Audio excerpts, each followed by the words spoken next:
Bab 14. Pilihan yang berat. Rei, nenek, kembalilah. Kembali kemana? Ke tempat yang seharusnya. Di sini tempat aku seharusnya berada. Apalagi ternyata di sini juga ada nenek. Tidak, di sini bukan tempat kamu. Nenek, jangan berkata seperti itu. Apa nenek marah padaku? Tolong maafkan aku, Nek. Aku tahu aku salah. Nenek selalu memaafkan kamu, tapi di sini memang bukan tempat kamu. Nenekmu benar, Rei. Rei menatap seseorang yang berbicara padanya.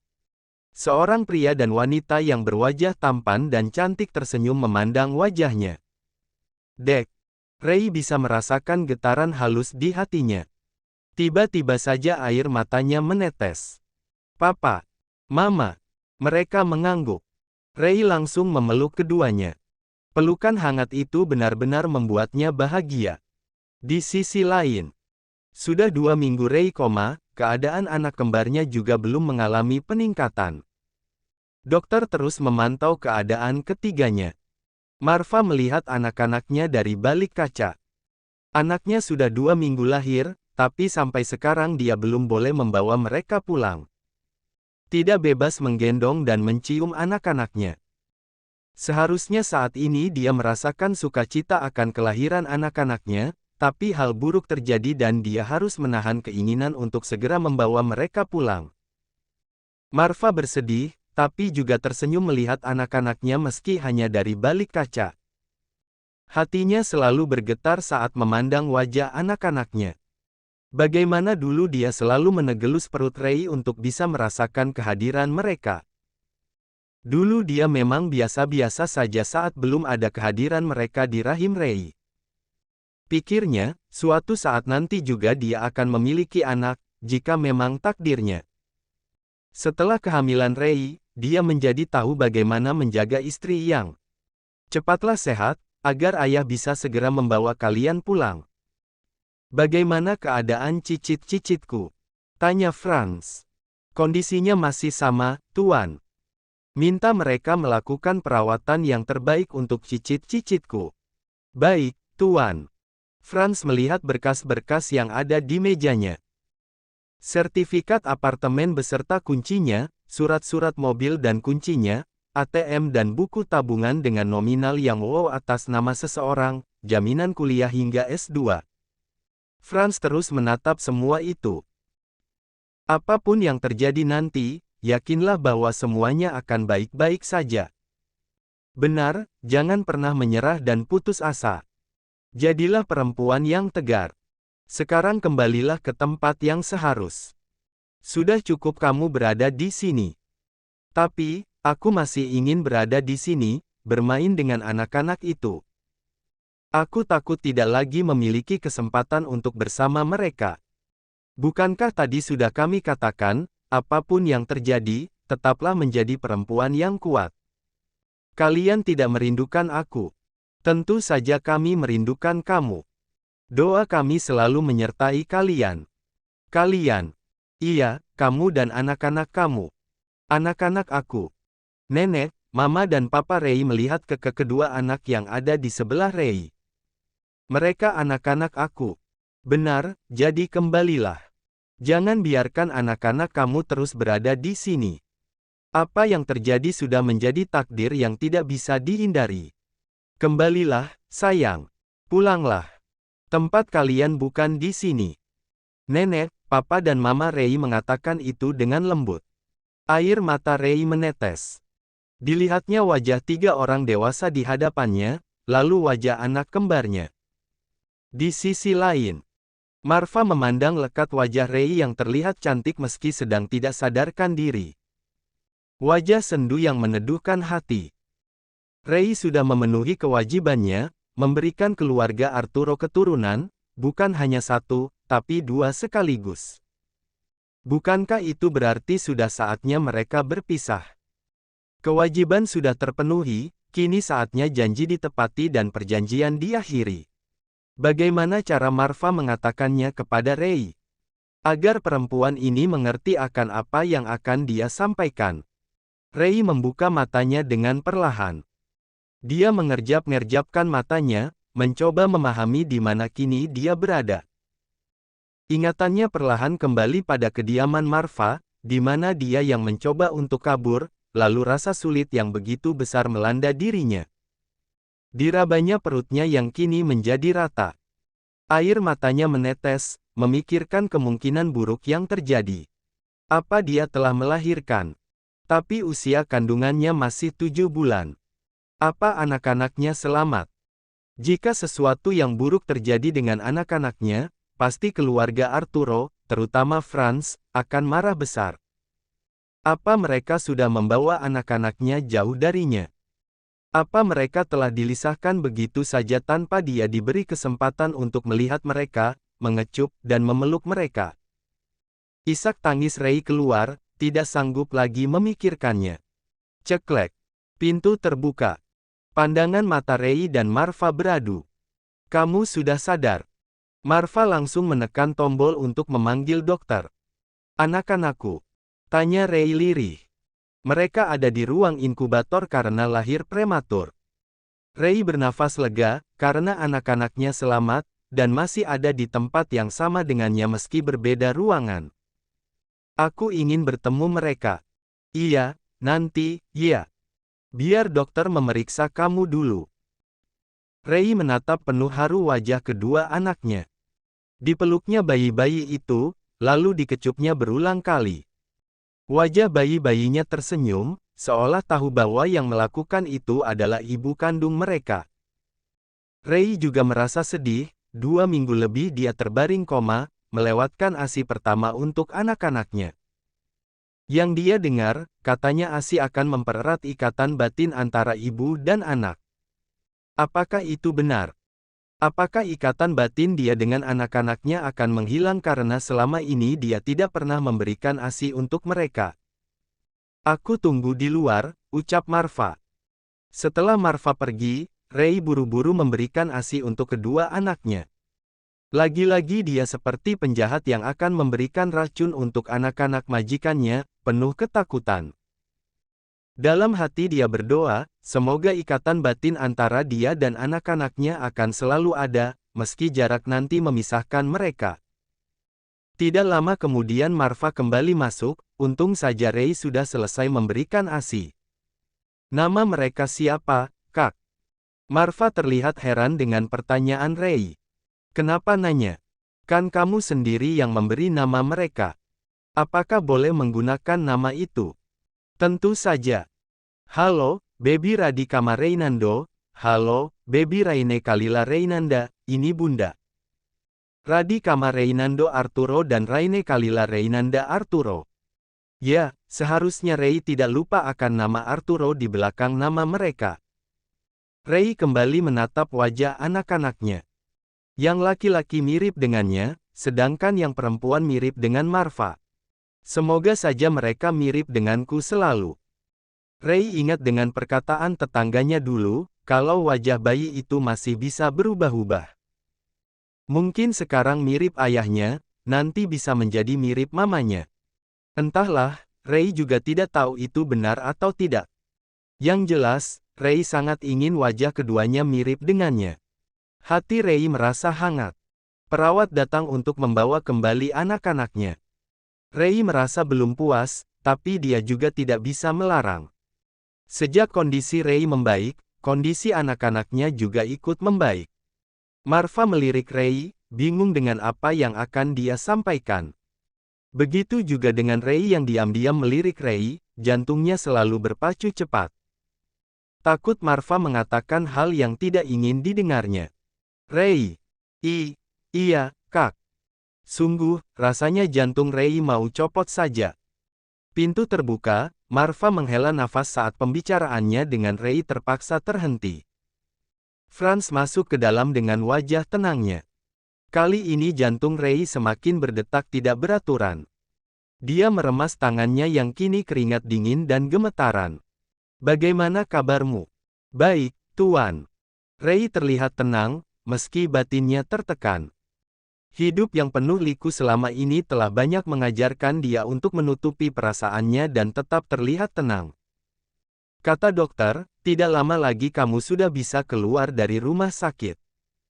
Saya harap seperti itu. Terima kasih. Ray menatap Franz yang menggantung ucapannya. Terima kasih karena sudah memberikan aku sepasang cicit sekaligus. Ray hanya mengangguk, dia sendiri bingung ingin berkomentar apa. Ingin sekali dia mengatakan jangan pisahkan aku dengan anak-anakku, tapi perjanjian telah ditandatangani dengan materai dan sah secara hukum. Salah-salah bisa dia yang dituntut. Jika dia dipenjara, tetap saja keluarga Arturo yang akan mendapatkan anak-anaknya, dan dia tetap tidak mendapat apa-apa selain reputasi sebagai narapidana. Kalau begitu saya pergi dulu. Ya, terima kasih Tuan, atas kunjungan Anda. Marva dan Franz menatap perempuan muda di hadapan mereka yang terlihat tenang tanpa emosi. Tidak ada gurat kekhawatiran di wajah Ray yang mungkin takut dengan isi perjanjian itu. Membuat pikiran mereka bertanya-tanya, apa yang ada dalam pikiran perempuan yang baru saja memberikan keluarga Arturo keturunan. Tidak ada yang tahu, bahwa dalam hati Ray terisak pilu, hanya dengan membayangkan dirinya akan dipisahkan dengan anak kembarnya saja, sudah membuat dia gundah. Mereka adalah keluarga Ray, darah dagingnya. Dia menyesalkan kegagalannya yang ingin kabur saat itu. Jika saja dia tidak terlalu panik yang membuat dia akhirnya kontraksi dini, mungkin saja dia sudah pergi dengan status sebagai buronan. Ray tidak tahu apa yang terbaik, berhasil kabur saat itu, atau saat ini, yang lahir prematur dan tinggal menunggu waktu untuk berpisah. Ray, Kak, aku lelah. Aku ingin istirahat dulu. Ray berusaha menghindari pembicaraan dengan Marva, tidak ingin membuat dirinya kembali tertekan. Tidak bisakah mereka menunggu waktu yang tepat untuk membicarakan kontrak itu? Apalagi dirinya kini masih di rumah sakit. Marva menghela nafas, membiarkan perempuan yang masih berstatus istrinya itu tidur. Suster, tolong jangan bilang siapa-siapa kalau aku memberikan ASI untuk anak-anakku, minta Ray lirih.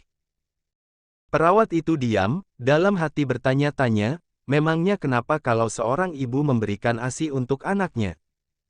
Bukankah itu malah bagus, kan yang diberikan ASI, bukan racun? Perawat itu akhirnya mengangguk. Ray buru-buru memberikan ASI untuk si kembar. Apa saya bisa minta tolong? Ya. Apa ada botol susu kosong?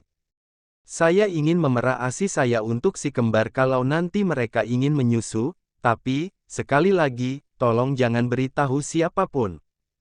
Botol susu. Kamu ingin memberikan ASI kepada anak-anakmu. Dek. Ray melihat dokter yang selama ini menjadi dokter kandungannya, yang dia tahu masih kerabat Arturo. Iya. Dokter itu tersenyum melihat wajah ketakutan Ray. Berikan botol susu padanya. Perawat itu mengangguk, lalu langsung mengambil botol yang dibutuhkan. Jangan takut, saya ini dokter, bukan penjahat yang akan menghalangi seorang ibu memenuhi kewajiban kepada anaknya.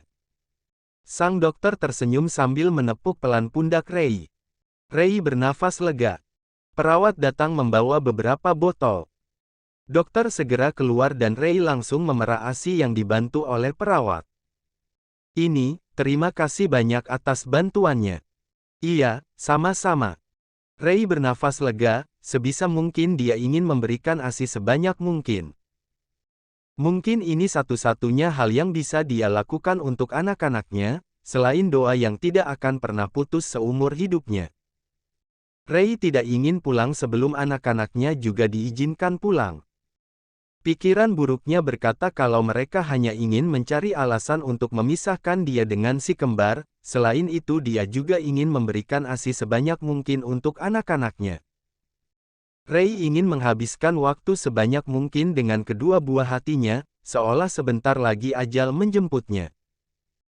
Ray diam-diam selalu memberikan ASI untuk anak-anaknya, memeluk, mencium, membisikkan kata-kata sayang juga berkata, "Ini Bunda, sayang. Apapun yang terjadi, Bunda akan selalu mengingat kalian dan mendoakan kalian." Hari ini mereka sudah dibolehkan pulang. Ray menggendong Raine, sedangkan Marva menggendong Radi. Mereka tiba di mansion. Franz, Charles, Delia, Viola menyambut kedatangan mereka, lebih tepatnya menyambut kedatangan si kembar. Tanpa basa-basi, Viola langsung mengambil Raine dari gendongan Ray, membuat Ray hanya bisa menahan diri. Franz dan kedua orang tua Marva juga sangat antusias dengan Radi. Radi, Raine, ayah sudah menyiapkan kamar untuk kalian, ucap Marva. Mereka lalu ke lantai atas, kamar di sebelah kamar Ray. Ray melihat kamar yang didesain warna biru dan pink, dengan mainan anak perempuan dan laki-laki. Kamar itu sangat mewah, apalagi untuk ukuran anak bayi. Isi kamar ini sudah sangat lengkap, membuat Ray menghela nafas, entah apa yang ada dalam pikiran perempuan itu. Sayangnya mama, cantik banget sih, kamu. Dek. Lagi-lagi hati Ray tidak karuan, mendengar Viola yang menyebut dirinya mama pada anak-anaknya. Marva pun diam saja, seolah ingin menunjukkan secara tidak langsung bahwa Viola lah ibu anak-anaknya. Ray perlahan mundur, meninggalkan keluarga itu yang sedang bersuka cita atas kehadiran si kembar. Setibanya di kamarnya, Ray menghela nafas berkali-kali. Dipandanginya kamar ini, yang membuatnya sesak. Mereka makan malam dengan tenang, namun pikiran mereka semua sibuk berpikir tentang hal yang sama. Diam-diam mereka juga saling lirik. Sungguh aneh apa yang terjadi di keluarga Arturo saat ini. Tiba-tiba saja Ray teringat saat dia dan neneknya diusir dari rumah kontrakan karena menunggak terlalu banyak. Apa sekarang dia akan merasakan pengusiran lagi? Dulu, ada Freya yang datang bagai pahlawan yang menyelamatkannya. Bila dia diusir dari sini, dia rasa tidak akan ada orang lain yang seperti Freya. Besok malam kita harus berkumpul. Masalah Ray dan Marva harus diselesaikan secepatnya. Aku sudah menyiapkan semua fasilitas yang aku janjikan untuk Ray.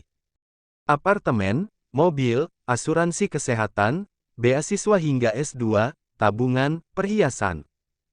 Apa semuanya akan baik-baik saja, ayah? Ya, tentu saja. Ayah sudah mengatur semuanya. Ray memejamkan matanya, lalu perlahan berjalan ke kamar anak-anaknya. Sesampainya di kamar, Ray memandang wajah anak-anaknya. Sudah 3 hari mereka pulang ke rumah ini, dan selama itu, dia tahu bagaimana mereka bersikap kepada anak-anaknya. Dia memandang wajah anak perempuannya, lalu dipeluknya tubuh kecil itu. Ray tahu, mereka lebih menyayangi Radi, mungkin karena Radi laki-laki yang nantinya akan meneruskan perusahaan milik Marva. Marva juga begitu, selalu tersenyum bahagia dan lebih sering menggendong Radi daripada Raine. Untuk Viola sendiri, dia memang tidak terlalu antusias dengan Radi, dia lebih menyukai Raine, mungkin karena Raine lebih anteng daripada Radi, jadi baginya tidak akan merepotkan saat menkadi ibunya nanti. Apa aku harus pergi membawa Raine? Aku takut mereka akan bersikap tidak adil. Sepanjang malam Ray ada di kamar anaknya tanpa tidur sedikit pun. Sejak dia kembali ke rumah ini, Marva selalu ada di kamar Viola, jadi dia bebas berada di kamar anaknya. Pagi menjelang, Ray tidak turun untuk sarapan. Saat rumah sudah sepi karena para penghuninya sibuk dengan aktivitas masing-masing, Ray mulai mengepak barang-barangnya yang sedikit itu. Lebih baik pergi dari rumah ini dengan terhormat, daripada mencoba bertahan lalu diusir. Untung saja saat hamil dulu, dia sudah mulai mengemas barang-barangnya, jadi dia sekarang hanya perlu memasukkan sisanya. Ray kembali masuk ke kamar kembar. Air matanya mulai menetes. Dia ingin membawa Raine. Tapi dia sadar diri, kalau dirinya tak memiliki apa-apa untuk membahagiakan anaknya. Anaknya butuh susu, tempat tinggal yang layak, pakaian, mainan, dan lainnya. Dia bisa saja bekerja untuk memenuhi kebutuhan anaknya, tapi saat dia bekerja, siapa yang akan menjaga putrinya? Menyewa jasa orang membutuhkan biaya, dia juga harus bayar kontrakan. Dia jadi teringat saat merawat neneknya. Dia saja tidak becus menjaga neneknya yang sudah tua, lalu bagaimana menjaga bayi yang belum bisa apa-apa?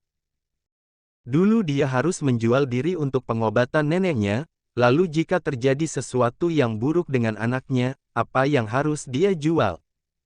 Organ tubuhnya. Sungguh, Ray benar-benar dilema saat ini. Dia memandang isi kamar ini. Kamar bayi dengan fasilitas lengkap dan mewah. Baju-baju dengan bahan yang sangat lembut. Ray tidak tahu, entah mana yang egois, meninggalkan kedua anaknya atau salah satu dari mereka dan hidup susah bersama, atau meninggalkan keduanya dengan jaminan hidup yang layak dan tidak akan kekurangan apapun. Pilihan apa yang harus aku ambil? Yang terbaik untuk kami bertiga. Ray benar-benar dilanda kebimbangan. Dia tidak tahu apa yang harus dia lakukan. Kembali dipandanginya wajah kedua anaknya, lalu diberikannya ASI saat si kembar mulai bergerak gelisah. Ray melangkahkan kakinya, diambilnya sepeda dari Freya di halaman samping mansion mewah itu. Di pintu gerbang, tidak ada satpam yang menjaga, bahkan di dalam rumah pun, dia tidak bertemu dengan satu asisten rumah tangga pun, termasuk Bituti. Mungkin Tuhan sedang memudahkan jalannya untuk pergi dari keluarga Arturo, tanpa halangan. Kemudahan di awal ini membuat Ray menjadi yakin, bahwa memang inilah yang terbaik, bahwa dia memang sudah seharusnya pergi dari sini dengan terhormat. Pergi dengan kesadaran dan harga diri yang tinggi. Pergi sebagai perempuan baik-baik yang memiliki kehormatan. Pergi sebagai istri kedua yang meninggalkan, bukan yang ditinggalkan. Ray pergi dengan doa yang menyertai kedua anaknya yang kini sedang tidur nyenyak di atas boks bayi yang mewah. Bunda pergi, jaga diri kalian baik-baik. Ray mengayuh sepedanya perlahan, lalu semakin kencang saat dirinya sudah jauh dari mansion. Dia tidak menangis, air matanya tidak dapat keluar. Badannya bergerak begitu saja di saat hati dan pikirannya mengingat wajah si kembar. Di kantor Marva. Marva sejak tadi tidak dapat berkonsentrasi dalam bekerja. Dirinya sibuk berpikir tentang apa yang akan disampaikannya pada Ray. Dia berusaha mencari kata-kata yang tepat, namun dia tahu, prakteknya pasti akan lebih susah daripada saat merancangnya dengan sebaik mungkin. Dia tidak pernah menyangka, kalau menyampaikan semua ini pada Ray akan lebih susah, karena dia sadar, akan ada hati yang tersakiti. Tidak berbeda jauh dari Marva, Franz juga memikirkan tentang hubungan Marva dan Ray. Saat ini dirinya berada di perusahaan Arlan. Ayah senang, akan punya banyak cicit, ucap Franz pada Arlan.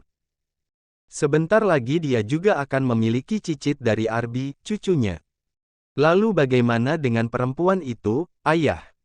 Bukankah dia telah memberikan ayah cicit kembar? Franz menghela nafas berat, kemudian berkata, aku sudah memikirkannya baik-baik. Marva dan Franz sama-sama berpikir tentang apa yang akan mereka sampaikan pada Ray. Mereka tidak ada yang tahu, bahwa perempuan muda yang sama-sama mereka pikirkan telah lebih dulu mengambil keputusannya, pergi dari hidup mereka. Delia, ibu dari Marva itu juga sedang menghela nafas panjang. Memikirkan status kedua cucunya yang lahir dari rahim istri kedua yang hanya dinikahi secara siri. Bagaimana nanti kalau orang-orang tahu? Bagaimana kalau keluarga yang lain tahu? Keluarga, cepat atau lambat mereka pasti akan tahu. Lalu bagaimana dengan teman-teman sosialitanya? Keluarganya akan menjadi topik pembicaraan.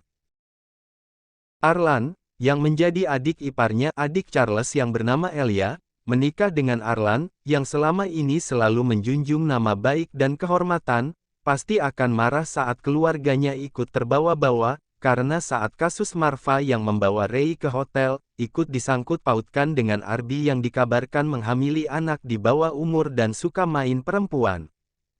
Delia kembali menghela nafas berat. Dia memiliki firasat, bahwa setelah ini keluarga besarnya tidak akan pernah tenang. Viola. Perasaan Viola juga tidak karuan. Dia terus berharap Ray segera pergi dari kehidupan mereka. Bukankah anak-anaknya sudah lahir dan kembali ke mansion? Dia ingin semua ke posisi awal, dia menjadi satu-satunya istri Marva. Tidak ada lagi wanita kedua.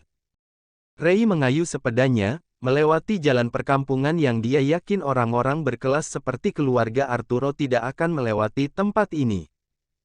Bayang-bayang wajah anak-anaknya semakin mengusik hati dan pikiran Ray.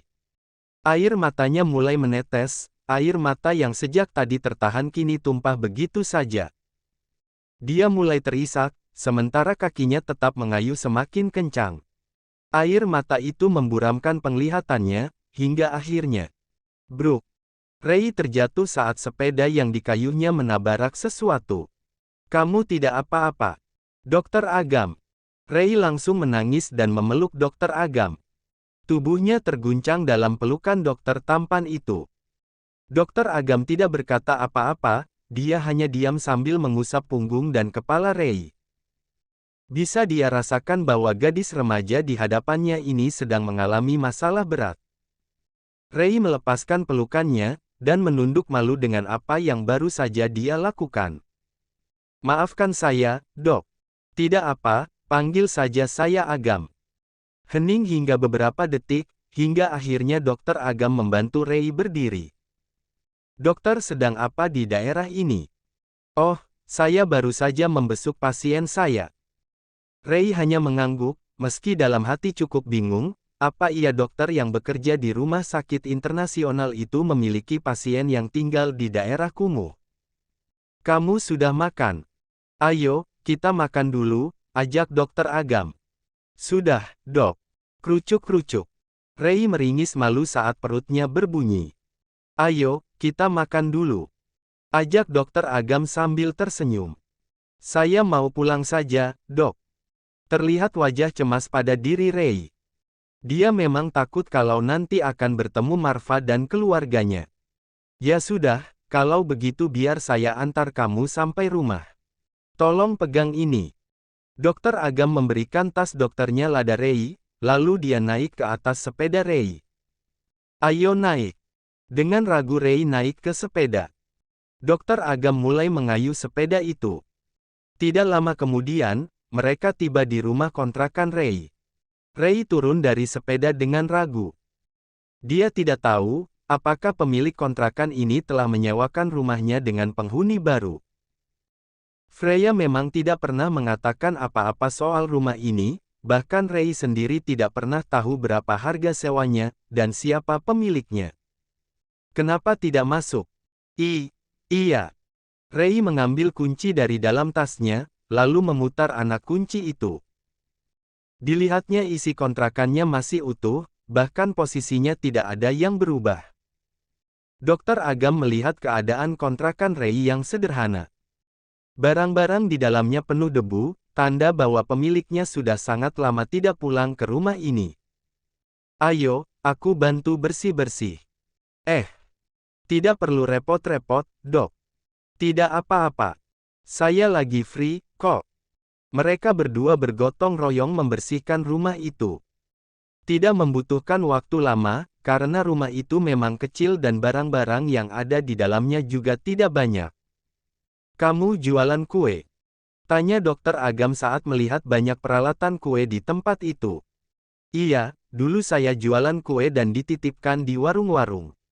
Mungkin nanti saya akan jualan kue lagi. Ya sudah, kalau begitu saya pulang dulu, ya. Terima kasih banyak, Dok. Dokter sudah banyak membantu saya.